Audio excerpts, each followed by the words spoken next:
ಮಕ್ಕಳಿಗೆ 1ನೇ ವರ್ಷದಿಂದ ಅವ್ರು 12ನೇ ವರ್ಷದ ತನಕ ಅವ್ರ ಅಪ್ಪನ ನೋಡಿದಾಗ ಅನ್ಸುತ್ತಂತೆ ನಮ್ಮಪ್ಪ ಸೂಪರ್ ಮ್ಯಾನ್, ಹೇಳಿದೆಲ್ಲ ತಂದು ಕೊಡ್ತಾನೆ ಸೂಪರ್ ಮ್ಯಾನ್ ಅಂತ.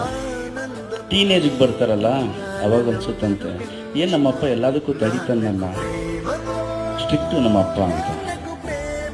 ಆ 19ರಿಂದ 25 ವರ್ಷ ಇದೆಯಲ್ಲ ಮಕ್ಳಿಗೆ ಅನ್ಸುತ್ತಂತೆ ಏನು ನಮ್ಮಪ್ಪನಿಗೆ ಏನು ಗೊತ್ತಿಲ್ಲ, ದಡ್ಡ ಅವನು ಏನು ಗೊತ್ತಿಲ್ಲ, ಅವನಕ್ಕಿಂತ ನನಗೆ ಗೊತ್ತು ಅಂತ ಅಪ್ಪಂತಿದ್ದಕ್ಕೆ ಹೋಗ್ತಾರೆ.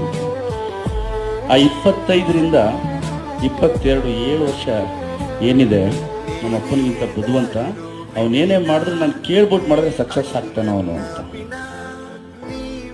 ಆ 30 ಆದ್ಮೇಲೆ ಇದೆಯಲ್ಲ 32 35 ಆದಾಗ ಅನ್ಸುತ್ತಂತೆ ಅವನಿಗೆ ನಮ್ಮಪ್ಪ ಹೇಳಿದ್ರಲ್ಲಿ ಏನೋ ಒಂದು ಪಾಯಿಂಟ್ ಇತ್ತು. ಇದೆ ನಮ್ಮಪ್ಪ ಹೇಳಿದ್ರಲ್ಲಿ ಅವನ ಅನುಭವದಲ್ಲಿ ಹೇಳಿದ್ನಲ್ಲ.